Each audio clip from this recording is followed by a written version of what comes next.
Bonjour à tous et merci de nous retrouver sur notre plateau pour notre émission reçue 5 sur 5, l'émission consacrée au Quintet Plus et Top 5. Ce mercredi, nous allons prendre la direction de l'hippodrome d'Enghien pour un beau Quintet Plus réservé à des 5 et 6 ans. Et pour étudier cette épreuve, j'ai le plaisir d'accueillir sur ce plateau Emmanuel Ballot. Plaisir réciproque. Bonjour Yann, bonjour tout le monde. Beau Quintet du côté d'Enghien, en effet. 2150 mètres à parcourir, groupe 3 des 5 et 6 ans, beaucoup d'étrangers, des possibilités, en veux-tu en voilà. En veux-tu en voilà, c'est bien résumé. Ils sont 11 les étrangers au départ de ce quintet, ce qui fait que la course est très ouverte, passionnante. Trop d'étrangers quand même, parce que pour vous, turfistes, ce n'est pas simple. Pour nous, pour nos stickers, Yann, on est d'accord sur ce coup-là.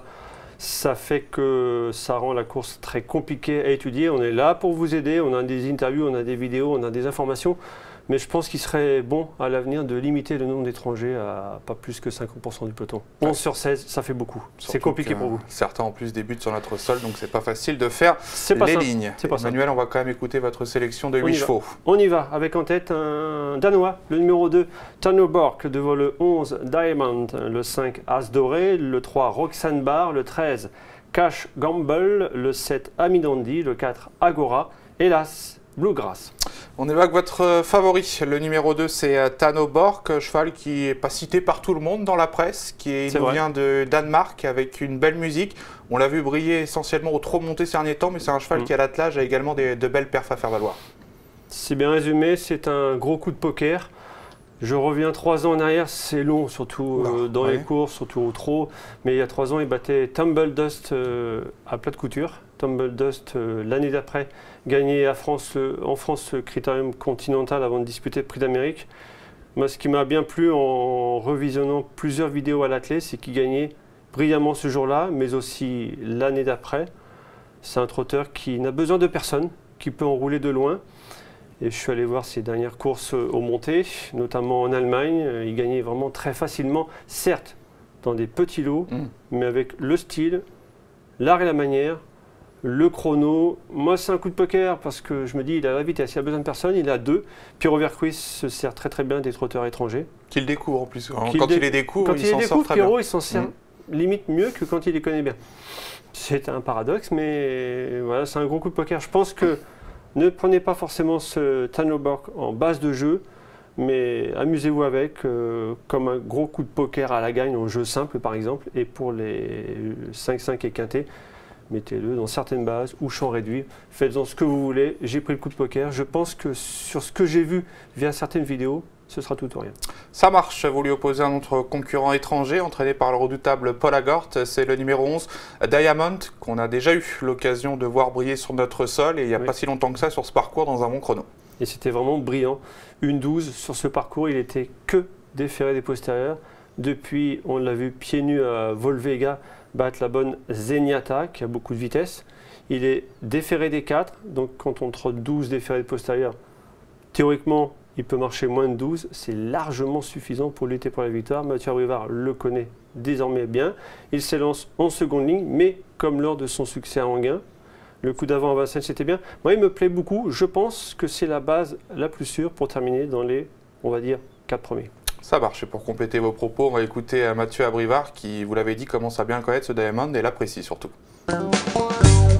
Mathieu Abrivard, vous serez une fois de plus le partenaire de Diamond qui s'est imposé plaisamment dernièrement à l'issue d'une bonne fin de course. Ouais, exact. C'est vrai que le dernier coup c'était très bien, le coup d'avant également. Et il a répété sa sortie parisienne à Vincennes et à Enghien il a bien répété par la suite. Parcours de vitesse, pas un numéro super favorable avant le coup. Course rythmée, ça m'a aidé à venir finir. Mais c'est un bon cheval. Là on va être sûr en seconde ligne. J'espère que le déroulement de course va être favorable. À Enghien c'est jamais évident de revenir de l'arrière-garde. Après, il possède beaucoup de vitesse, donc si c'est une course rythmée, ça peut me permettre de revenir de derrière, mais peut-être plus pour les 4-5 que les tout premiers rôles.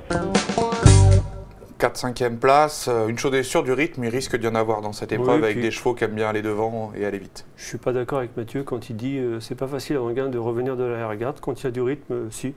On a vu des Ping Gusvang et compagnie, on a vu des chevaux gagner des quintets et des belles épreuves en venant justement de l'arrière-garde. Je pense que c'est possible, ça dépend du rythme. Il va y en avoir avec 11 étrangers sur 16. Il va y avoir du train. Et ce cheval-là, quand même, les 2 fois qu'on l'a vu, vous comme moi à Vincennes et Enghien, c'était vraiment bien. Allez, on évoque maintenant la candidature du numéro 5. Il s'agit d'As Doré, un pensionnaire de Robert Berg qui est vraiment au mieux en ce moment. On ne peut rien lui reprocher. Oui. Qui passe peut-être pour plus performant sur les parcours de tenue que sur les parcours de vitesse. Oui, quoique ça reste à prouver parce qu'il a des perfs sur 2100. Ça l'aide quand même à bien démarrer l'Autostar. Ça reste son point faible, le départ. Donc même s'il a beaucoup de tenue, au moins on est sûr que l'Autostar va l'aider à ne pas commettre de bévues théoriquement. À Cagnes, il gagne facilement dans un lot de vieux tontons, mais avec le style. Regardez ce qu'il est capable de faire à Vincennes. Voilà, Tony Truant fin de course tout en dehors, après avoir été pris de vitesse. Il finissait super vite, la gagnante, on va en parler bientôt.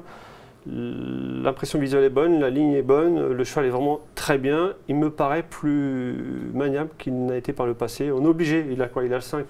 Il n'a rien contre lui. Oui, puis la longue ligne droite d'Anguin, quand on voit des images comme ça peut l'avantager aussi. Contrairement à ce que pense Mathieu, je pense qu'il peut finir vite et pourquoi pas battre tout le monde. On peut revenir de l'arrière-garde d'Anguin.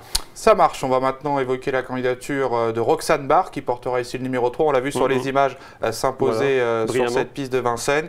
Jument qui est au top de sa forme et qui a failli récidiver il n'y a pas si longtemps que ça sur l'hippodrome d'Anguin. Malheureusement, elle avait fait la faute dans la ligne droite. Voilà, ça c'était dans un quintet. Je pense qu'elle venait comme pour les croiser. À l'issue d'un parcours caché, bon, depuis elle a remis les pendules à l'heure en battant quand même, on l'a vu, et notamment un certain Spartan Chronos, un cheval niveau groupe 1. Dernièrement, Roxane Barr a commis l'irréparable aux montées, mais derrière c'était bien. Elle a tout pour elle. Le numéro, Anguin, elle le fait. L'opposition dans ses cordes. Maintenant, j'ai un petit doute parce que d'allure, elle est parfois limite. C'est vrai que l'autre jour, au monté, même après sa disqualification. Elle a montré qu'elle était en forme, mais elle a montré que d'allure, c'était pas non plus irréprochable. Et surtout en plus sur la piste d'Anguin, en montée, les chevaux. Voilà, piste dure à Anguin. Là, elle a fait la faute alors qu'elle venait comme pour gagner. Ça prouve bien qu'elle a la pointure de ce genre de lot, mais que d'allure, elle est toujours un peu limite. Donc Roxane Barr, ça aurait été une base en béton sur un sol souple, style Cabourg. C'est pas une base en béton sur une piste comme celle d'Anguin. Donc favorite pour beaucoup, logique, mais avec ce bémol. Ça marche, il nous reste une candidature à étudier, c'est celle du numéro 13, Cash Gamble, nouveau pensionnaire de Fabrice Soulois, cheval de classe dans son pays, qui a couru qu'une seule fois cette année. Il est difficile à situer, mais on a Franck Nivard dessus. Je ne sais pas trop quoi en penser, franchement. En tête de certains de nos confrères, qui n'ont pas hésité à le placer en première position. Et non des moindres, c'est sûr que le Cash Gamble qu'on nous a vendu comme un phénomène, l'opposition à Bold Eagle notamment, on l'a vu, mais on l'a vu à Vincennes, personnellement il m'a plus déçu qu'enthousiasmé. On l'a vu à Volvega, il s'est pris une balle, il s'est pris un mur avec les Garato. C'est un super trotteur. Il arrive chez l'entraîneur qui est en vogue et depuis maintenant un certain temps, Fabrice Soulois. Il leur fait gagner une demi-seconde, voire plus. Cash Gamble, sur ses perfs avec Franck Nivard, l'entraînement Fabrice Soulois, oui, mais moi je demande à voir. Je ne suis pas sûr que ce soit un favori légitime. Il peut en plus avoir besoin de cette course maintenant. Limite, non, je m'inquiète pas plus de... Ça, personnellement, je m'en inquiète pas plus que ça. Chez Fabrice Soulois, chez Philippe Allaire, chez Sébastien Garato, rentrée, je fais abstraction parce que ces chevaux-là ont du travail en général. Moi, je demande à voir s'il a vraiment la pointure. Mais c'est risqué de ne pas le garder quand même. Obligé. Mais s'il peut gagner, c'est un cheval qui court des groupes 1 quand même. Ça marche, voilà. On a passé les principaux favoris. On parlait de Sébastien Garato. Ça va être la transition avec le moment de la pépite, puisque vous nous amenez dans la 5e course avec un pensionnaire de Sébastien Garato qui découvre un bon engagement. Exact. Son nom, David Chibond. Son numéro, le 513. Un fils de Quackerjet. Éric Raffin est confiant. L'autre jour, pour sa rentrée, partir au galop. Il faut savoir que derrière, il l'a travaillé proprement et que son entraîneur, Sébastien Garato, il compte un peu. 513, David Chibond. Ça marche. Merci Emmanuel pour vos précieux conseils. Merci à tous de nous avoir suivis. Et nous, on se retrouve sur, enfin pas sur ce plateau, puisque au galop, c'est fait en ce moment à Deauville, mais sur ce plateau, on se retrouvera pour l'événement de vendredi soir sur l'hippodrome de Cabourg. Ciao, ciao. Au revoir.